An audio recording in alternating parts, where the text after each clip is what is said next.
Welcome to the Agape Podcast. I'm Beck, a passionate, sold-out lover of Jesus who accidentally started a Christian singles ministry, and now I want to help as many people as possible to find their husband or wife while being super healthy and full of hope. So get ready for some real, raw talk about all things singleness and dating.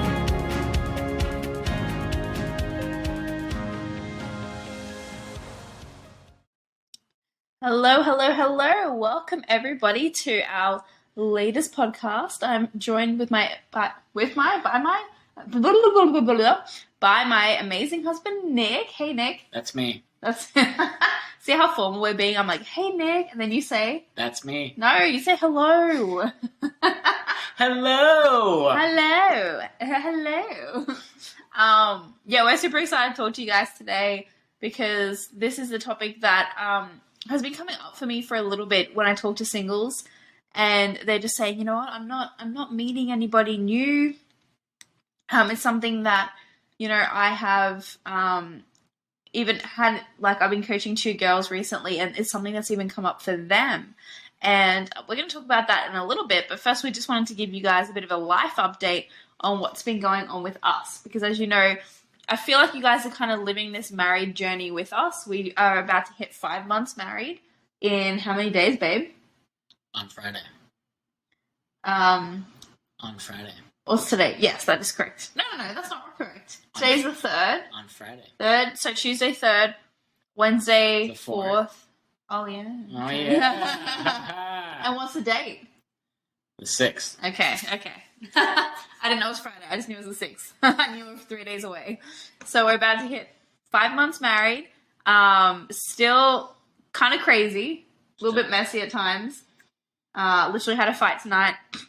But we're getting really good at we're sorting things out. Things are becoming more peaceful. We're getting into more of a rhythm, which is really nice because in the beginning it was just kind of like make it up as you go. That didn't really work super well for us.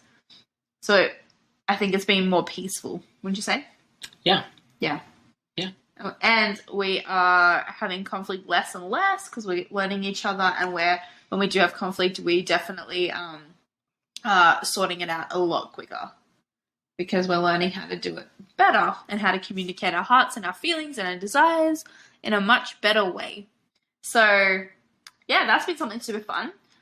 What else have we recently done, babe? We have a new addition to our family. Beck got a puppy. No, we got a puppy. If anything, it was your idea. Okay, so I don't know if we told them the story. I don't think we have. No, so Nick loves dogs. We literally cannot walk past like any sort of dog without him stopping and being like, oh my gosh, and just like having to play with it, having to be all about it. And like it sometimes takes a bit of time to like walk through like a park. So Nick loves dogs. So he waits till the opportune time where I'm like kind of hormonal. I'm about to get my period. Actually, I'm very hormonal. And he's like, hey, why don't we go to the pound to just look at dogs? And I was like, oh no. And so for me, I haven't wanted a dog for a really long time. And I made it really clear when we got married, like, hey, I'm just not in the season for a dog. I want to be able to pick up and go whenever I want. And it feels too constricting. And it still does a little bit. I'm still getting used to it. But I don't know. Then, and I just kind of thought about it, prayed about it, spoke to I had a life coach at the time who I was talking to about stuff. And yeah, it was just good to kind of process through like what was coming up for me. And, you know, then I was like, okay, it's not like the worst idea, and people have dogs and live full lives and can travel. It's just, you know, how you navigate it. So I was like, okay. So we go to the pound, and I'm like in tears.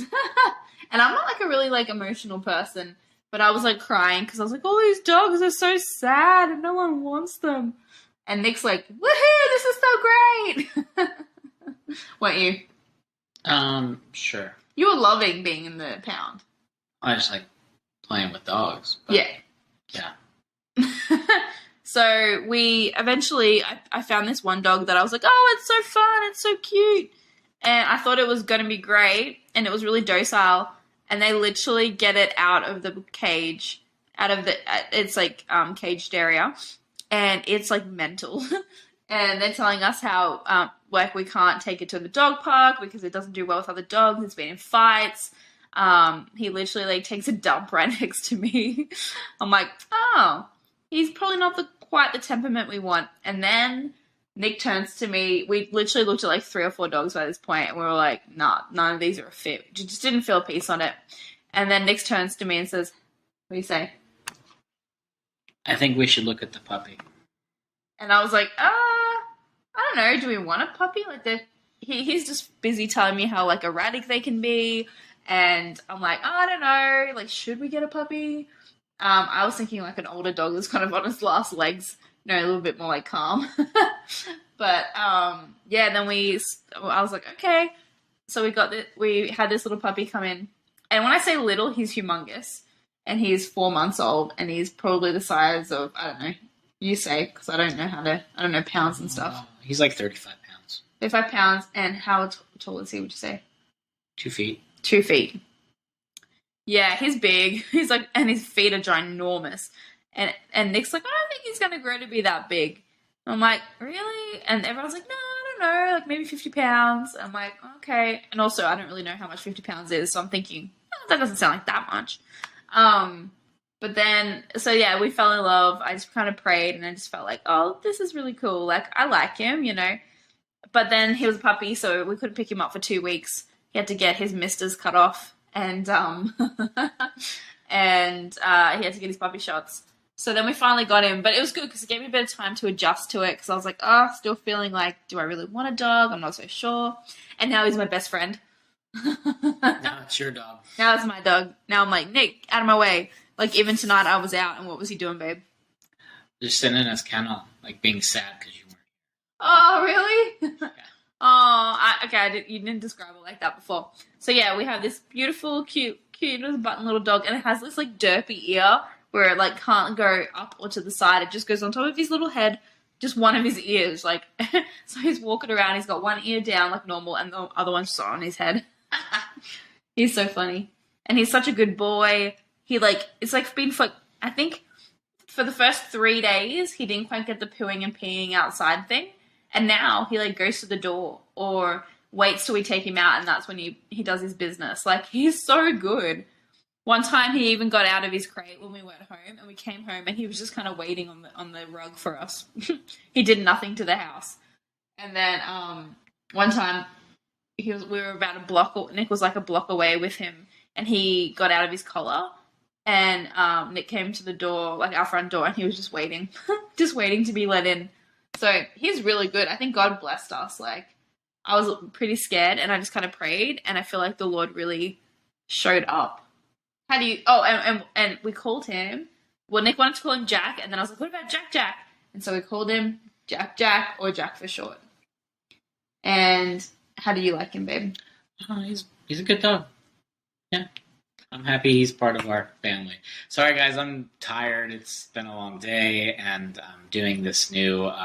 yes, tell us about... Nick's on this program. I'm doing this program for weight loss, not because I'm super overweight or anything like that, but I just want to learn it and start helping people lose weight and be physically fit. And you do have a goal weight as well. Yeah. And it's just...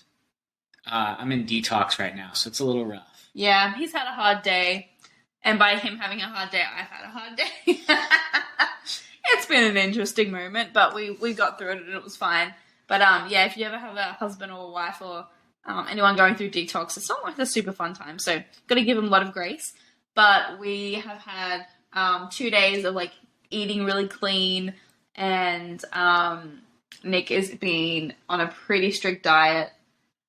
I wouldn't call it a diet. A healthy eating program is probably a better way of putting it. And he's actually partnering with a really quite big mentor in Bethel, who has kind of taken him under his wing in a weight loss fashion. Like, it's not like spiritually related at all, but it's just been really cool to see like this guy really step up and like help Nick and really want to pour into him, which has been really cool. So we're going to be documenting that journey and just kind of seeing how his body changes and how he's feeling and how he's enjoying the food. And I went shopping today, and the cart was like 100 times healthier than it usually is because I ate pretty good. But I find even being in America, there's more propensity. Nick's more of a like chips and burger kind of guy. I'm not. And so we've like totally changed the way we're eating. Hey. Yep. Yeah. So that's really cool. We're only on day 2. So he's doing the program, but inadvertently I'm going to be blessed by it, I think, too, because we're eating differently. We had these like awesome meatball sliders tonight with like turkey bacon, really lean turkey bacon, and what was it, pickles and lettuce and a tomato. Not that you guys need to know any of that, but it's just like finding healthier alternatives and like low-fat cheese. That was more something that like I have thought would really appeal to him. It was like called like a cheeseburger slider. But there's some other stuff too, like we had fajitas on lettuce wraps yesterday, which was just like chicken and bell peppers or capsicum if you're from Australia, and romaine lettuce. So that was really good. So yeah, we're kind of in this transition phase of like we feel more like a family. We're getting healthier. I was a leader for an essential oil company in Australia, so I've been eating clean or as clean as possible and living as clean as possible without like toxins and chemicals and all that kind of stuff. So it's just really cool to like kind of get back into like prioritizing health. That's something that I'm really passionate about, and I know that Nick really enjoys fitness and being healthy too. Hey, babe. Yeah. Yeah. Awesome. So let's get into it because we're already a couple minutes in. So today I want to talk about how we can sometimes I hear people say, you know what, I'm not being asked out. There's no one around. I'm not meeting any new people. And I read this awesome book called How to Win Friends and Influence. No, that's not the book. That's not the book at all. How to Get a Date Worth Keeping. I have read How to Win Friends and Influence People, but that's not the book I'm talking about. How to Get a Date Worth Keeping. And it's something that I actually brought into, when I'm coaching. I've been coaching a few girls through the dating process. And when they used to say to me, I'm not meeting anyone new, I really had to say to them, like, oh, are you going out? Are you meeting? Are you going to events? Are you going to things to actually seek to meet new people? Because I think what happens is we get stuck in the same routines of life. We go to the same coffee shop in the morning. We go to work and we work with the same people all day. We come home. We might go out with the same group of friends on a Friday night and hang out, but we're not really putting ourselves in front of new people and having new experiences. And so really, if you're thinking purely as a numbers game, take the Lord intervening, take, everything else out of the picture. If you're looking at pure numbers, obviously the more people you meet, the more likely you are to get asked out. Because if you meet 50 people, there might be 5 people who like you and want to ask you out. But if you meet 5 people, there might be 1 or none that actually connect with you and that you're compatible with. And so I think a really big thing and something that we can do, and like you guys can do, and me when I was single, is actually going, okay, what can I do to actually go out there and meet new people? Put myself in different contexts, different spaces, different spheres of influence, different types of friendship groups, so that I can meet people who are different to me, who are new to me. I gave each of my girls the task of meeting 3 new guys every week.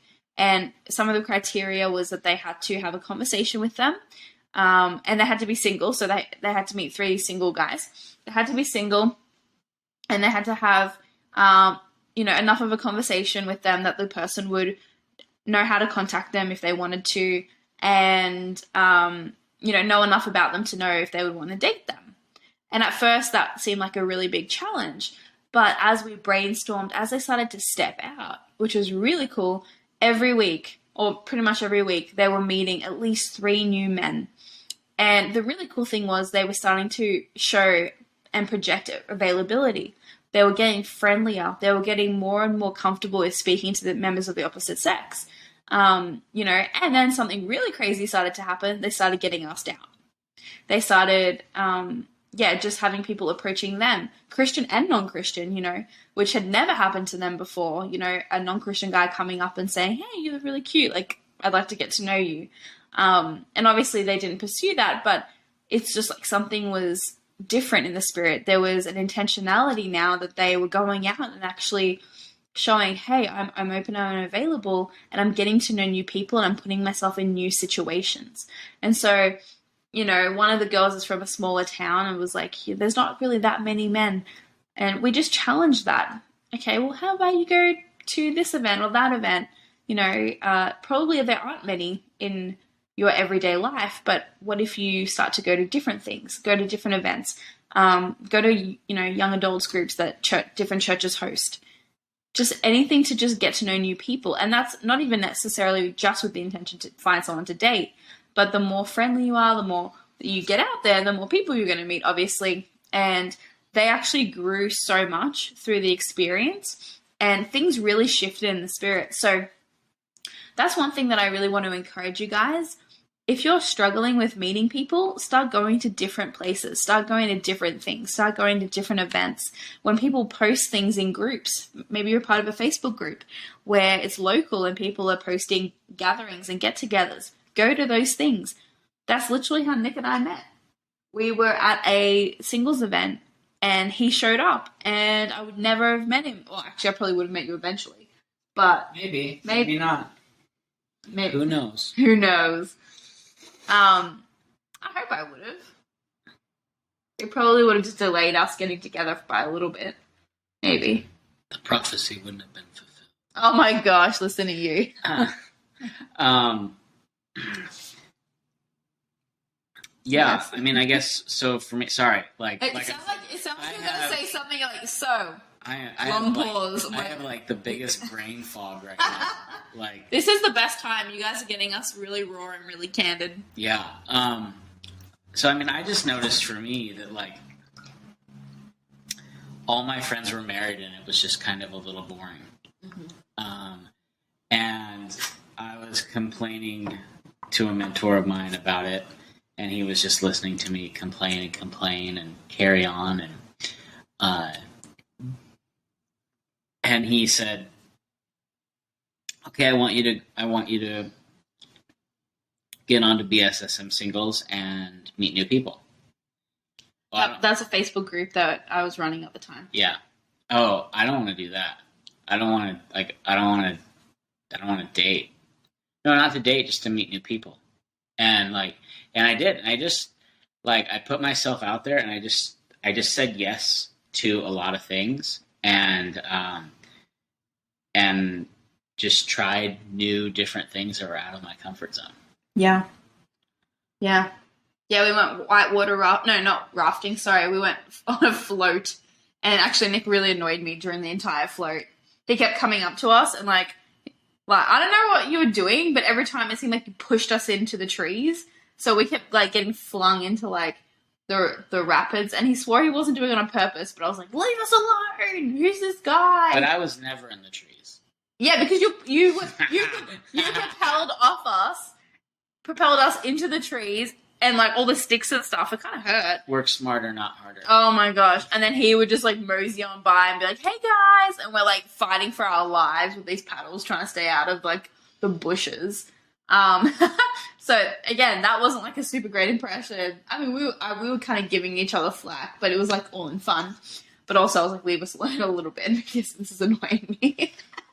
But yeah, there are so many people that we have seen just come to events or come to certain things, and they're meeting a whole new set of people, and they're going on dates, and even if nothing eventuates, they're learning about themselves, they're putting themselves out there, they're allowing the Lord to speak to them about, hey, what does it look like to put myself out there? What are the things that are coming up in my heart when I put myself out there?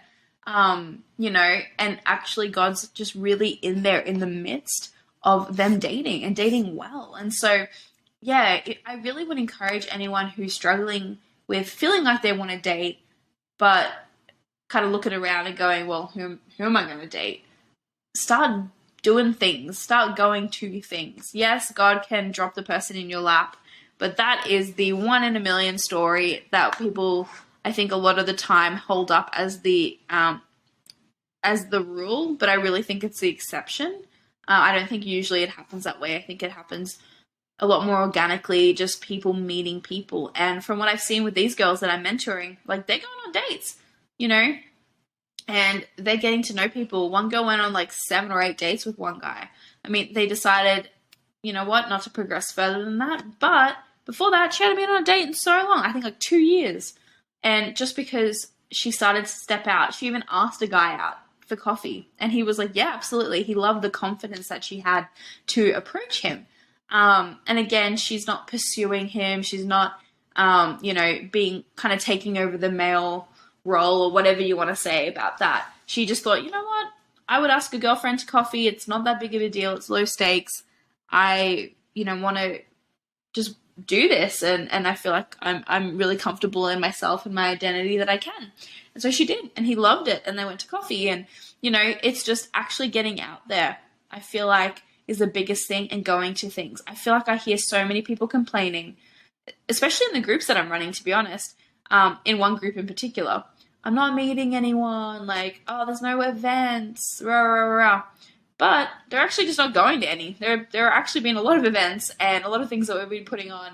And if they're not meeting anyone, it's really up to them. Like, you will get out what you put in. If you take ownership for your own singleness and your own walk and say, you know what, I want to meet new people and put myself out there more, like, I can guarantee you're going to meet guys if you start going to events where guys are at. We have a game night, you know, we used to have a game night all the time, every week. We would have a game night, and it would be like 8 guys and me. And I think Nick's the only married one. Yeah, you were the only married one. And there were all these single dudes. And we would invite girls to our game nights, and for some reason they just weren't keen. I'm like, okay, well, that's where the single guys are at, you know, on a Friday, Saturday night. And they're really amazing. And if you wanted to get to know them, you could come to our game night. But I mean, we always had a blast. I never felt like I had to try and convince, you know, beg anyone to come. But it was just very like, okay, really, like, if you want to get to know some people, I'm speaking more to the girls here, get up, go out, meet them, go to where they're at. Do you have anything to say to the guys on that? I mean, it's the same thing, right? Like, just take a step out and do something new. You know, here in Reading, there are swing dance classes, and they're always looking for guys. So, like, just in the numbers game, you know, it's a good ratio of, you know, more women than guys. And just to that part about, like, women pursuing men, you know, like, if you're a woman and you're what's the word I'm looking for here? Happy? Fun? No, I would say if you're confident and bold, Mm-hmm. like, then by all means, like, make the first move. Yeah. You know, like pursue a little bit if you feel like you have to, if you feel like you want to. You know, like, I don't know if there's a verse in the Bible that says women shall not pursue men, you know, or men must do the pursuing. I think it's or at least initiating, I think is what you mean. Well, because I don't think a woman needs to be pursuing the entire time. I think it's okay. No, I'm not talking about the entire. I'm not talking. That's what I'm saying. I think it's okay to initiate. I think it's okay to initiate, is what I'm saying. Yeah. Sorry, we're just having a little spat. I'm sorry. I keep cutting you off. It's all right. I'm trying to explain what I think you're meaning, though. I'm meaning exactly what I'm saying. Okay. Like, women, if you feel like that's something you do, like, and you want to pursue a guy a little bit, go for it. Do it. There's nothing wrong with it. Like, you pursued me. Yeah, it was different. Yeah, it's not different. It was different. No, I think there has to be a time. I think it's okay for women to initiate, but I don't like the word pursue because it kind of means that we're doing all the work, or it has that connotation or implication that we're doing the most of the work and trying to, like, put ourselves in their path and work really hard for it. And I don't believe that we should. I don't believe that you should have to do that. Like, I believe that it's in the heart of a man to pursue, and so I think a woman can open the door or even initiate like the initial coffee. But then there has to be like a change in the status quo where he kind of goes, okay, yep, this is something that I want to do, I want to pursue, and starts doing it as well. Yeah, it's not all her. I think there is a mutual, like there has to be a mutual pursuement. You know? Yes. I don't know if that's a word. You just make stuff up. I love it. That's what I'm going to use. Yeah, like it's no fun for a guy if he keeps trying to pursue, and well, okay, yeah, I guess, and there's no reciprocation of that. There's no part on the woman's side, 4 or 5 dates in where she's like, hey, do you want to do something with me? I see what you mean. Okay. You know? Yeah. Again, and being able to initiate and show interest. Yeah, it's all semantics. Well, I don't know. I just think, like, I read an awesome quote recently that said something like, you will never have to... Oh, what was it? You will never have to... navigate your way into a heart that wants you there.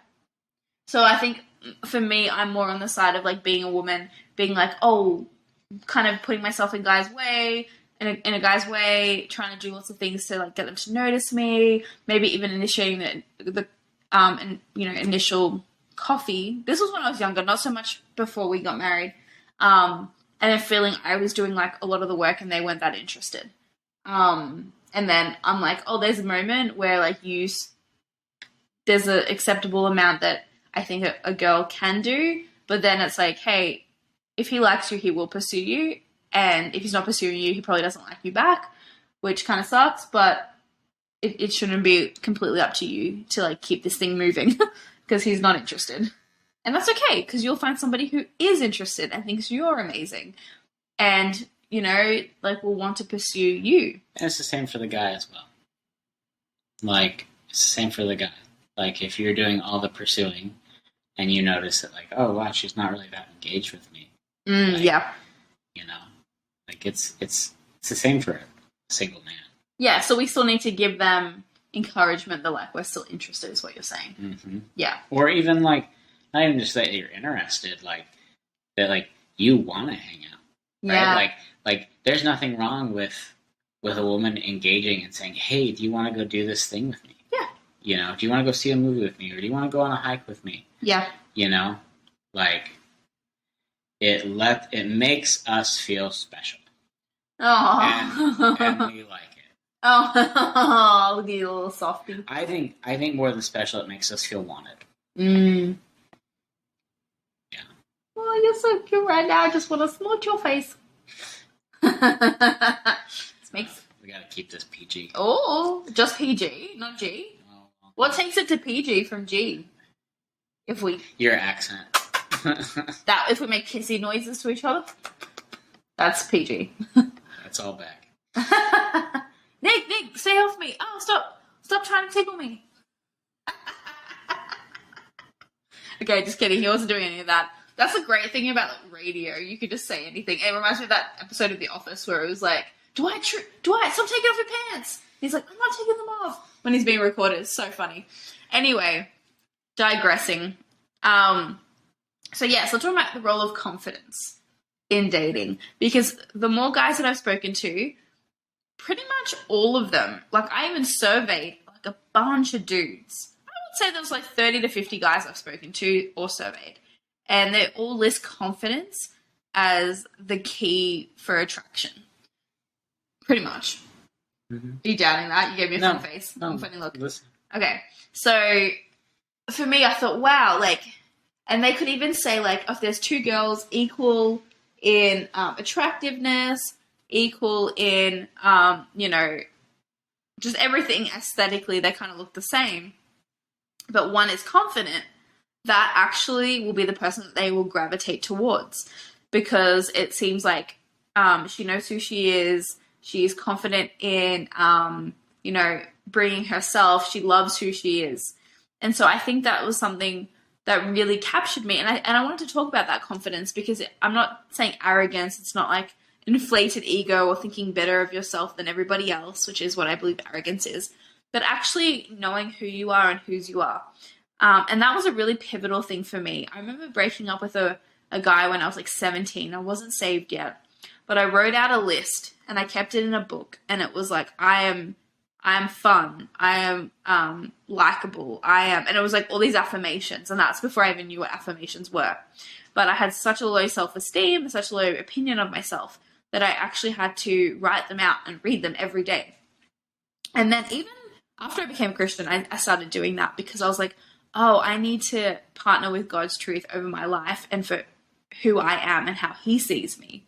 And so I started just having these affirmations, really meditating on them quite consistently, actually, and just really going, okay, God, like, where is my identity? Because I really believe that identity and confidence are very much intertwined.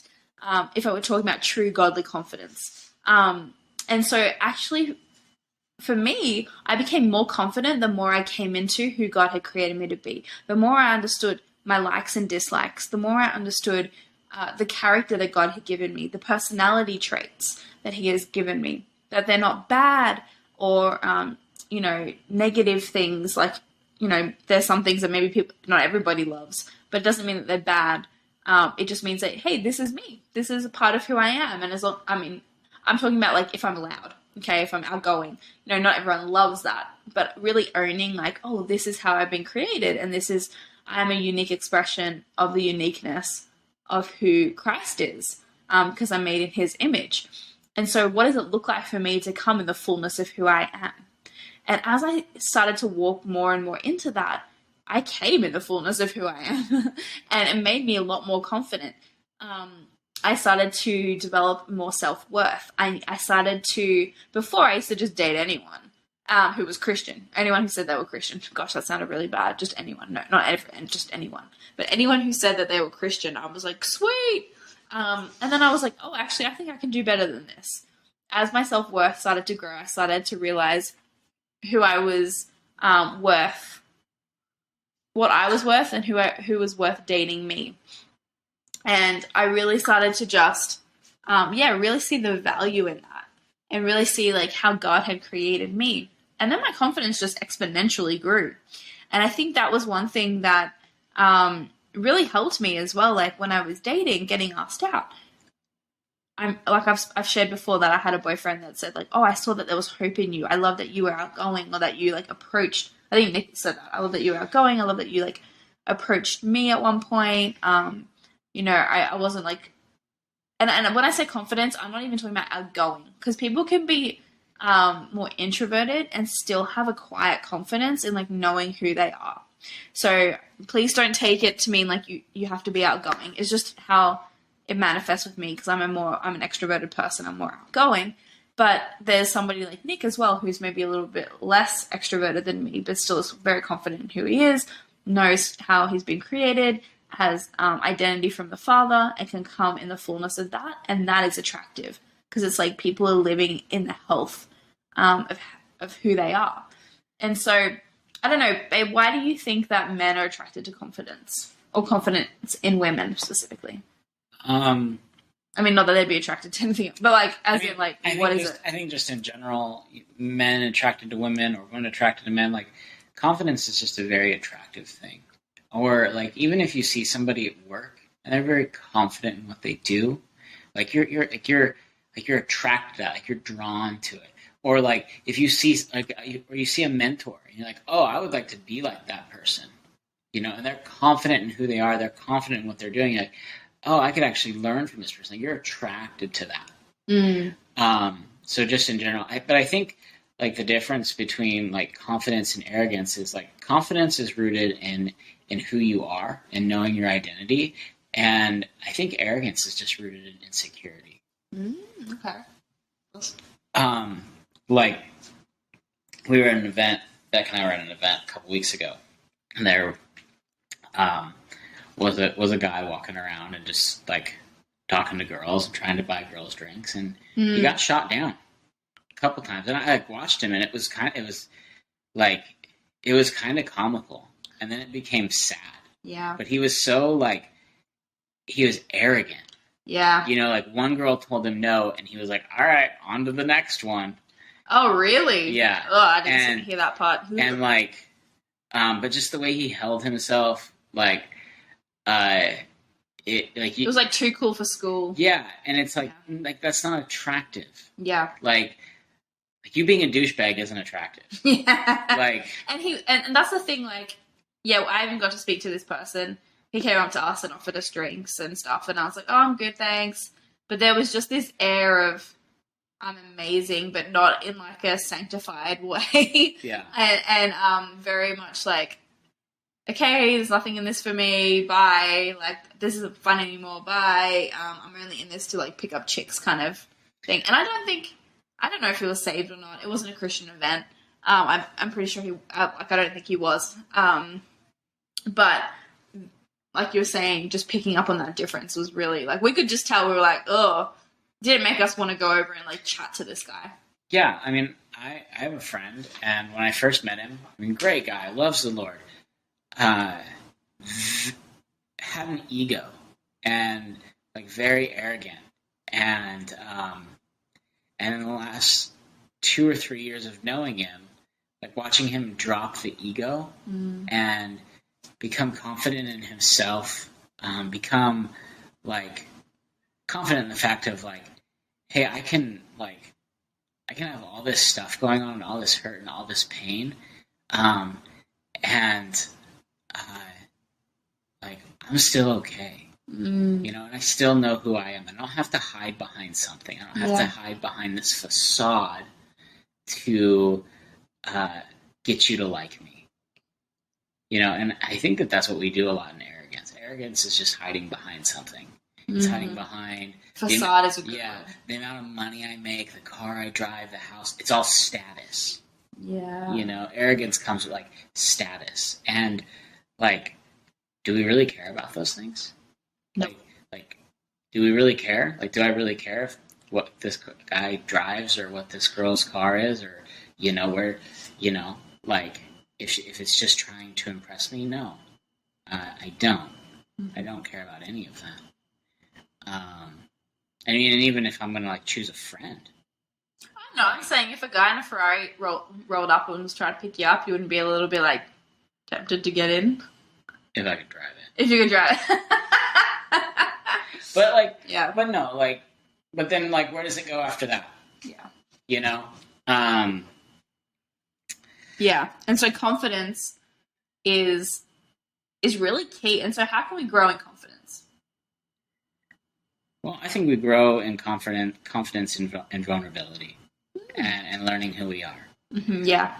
I think we grow in confidence in trying new things. Yes. And either succeeding or missing the mark, and having to try again and having to try again, and having to pick yourself up and dust yourself off and try again. Yeah. And learn and take the bruises and just walk through it. Yeah. And over time, it creates confidence. You know, oh, hey, I've been through this before. Yeah. Oh, I know what this is. You know, oh, I know what this hurt is. Okay, I can walk through this. Yeah, that's really good. You know, I think some of the most confident people are some of the most vulnerable people. And some of the most real people. Yeah. Because they know it won't hurt them. Right. Yeah. And they're not, you know, they're not overly concerned with what somebody might think of them. Yeah. You know? Yeah. Yeah, I would say confidence is really believing about yourself what the Father says about you as well. It's like, and surrendering to Him the things that maybe you don't believe yet.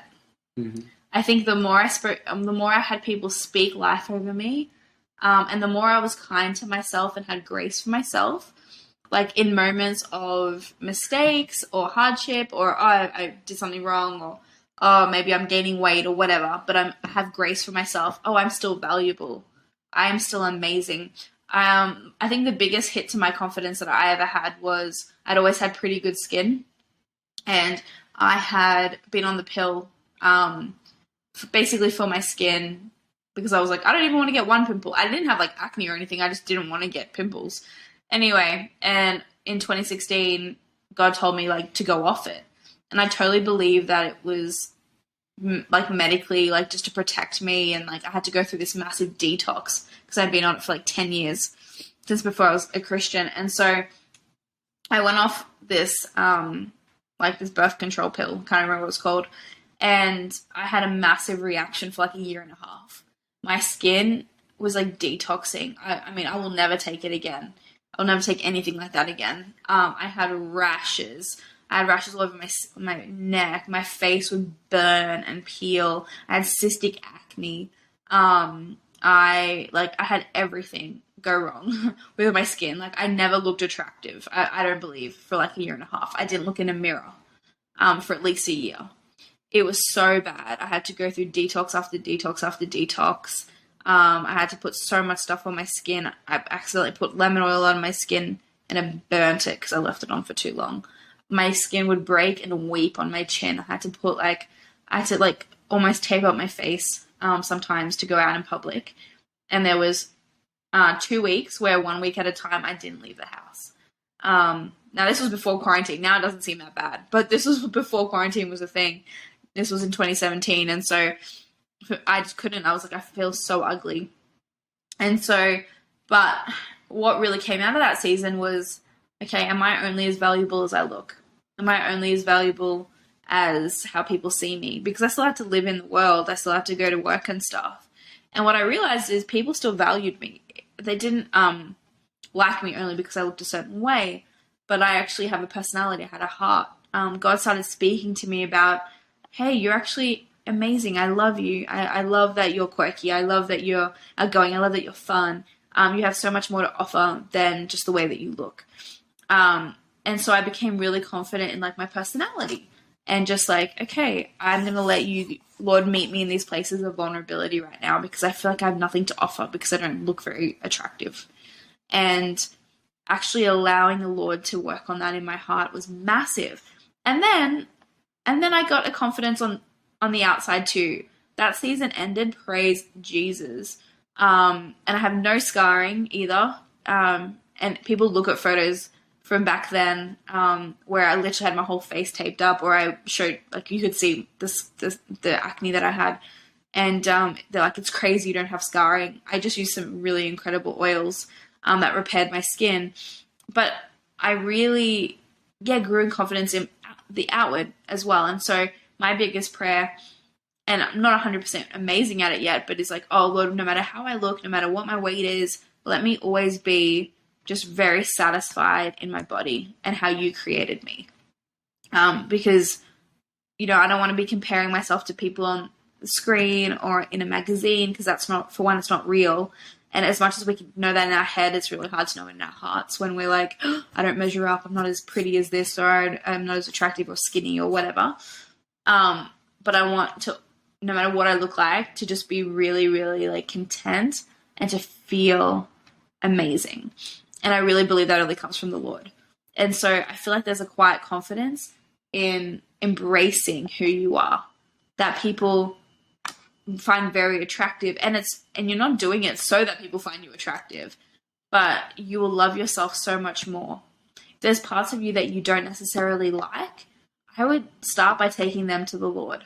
Lord, what do you say about this? Start talking to him about it. Start dialoguing. Start having downloads of truth from heaven that actually replace those lies that are trying to steal, kill, and destroy your life, your confidence, your self-esteem, your self-worth. It's all tied in. Your confidence doesn't come from what you wear. It doesn't come from, external influences. It doesn't matter if you're introverted, extrovert. It doesn't matter what you look like. It doesn't matter what your personality is like. It's you actually partnering with who God says that you are and knowing that you are created in his image and that, you're amazing. And I'm not even saying that like, oh, in certain circles, like, you're amazing, you're all amazing. But actually, like, for me, knowing that, like, oh, I'm actually, like, I'm a pretty awesome person. Like, I and that wasn't an arrogant way. I'm like, yeah, people would want to get to know me. Like, why wouldn't they? And, like, people, of course, would want to date me. I'm, like, super fun. Why wouldn't they want to date me? It's, like, that kind of you're amazing is what I'm talking about. Knowing that you have things to offer people that they will leave an interaction with you feeling blessed and leave an interaction with you feeling better off than before. They will leave a dating experience with you feeling better off than they did before, knowing that people would want to get to know you. They would want to be in your circles. Because the more you believe that, honestly, things change in the atmosphere around you. There's nothing worse than somebody who really doesn't like themselves and believes that nobody else will ever like them. You can usually see them in social settings. They're sitting by themselves. They're very removed. They're very closed off. They have a big old "don't approach me" sign on their forehead. And they might not even know it. But what they're truly believing about themselves is being projected and is keeping people at bay. And so I think firstly, we go through healing and aligning our image, our self-image, and our worth and self-esteem, everything like that for ourselves. It's always for ourselves first, because that's part of the healing journey. It's part of coming closer into Christ-likeness and being sanctified and seeing ourselves the way He sees us, and growing in confidence of like, oh, I am exactly who I've been created to be. And then secondly, the overflow of that will be onto your dating relationship. I would never recommend somebody go after healing just to be able to date well, but that's going to be the natural overflow of the blessing that you receive. Yeah. Did you want to add anything? Just that's amazing. I don't really have anything to share. You did great. Look at you, look at me with googly eyes. Yeah. You loving me? So in love with you. Aww. Mwah.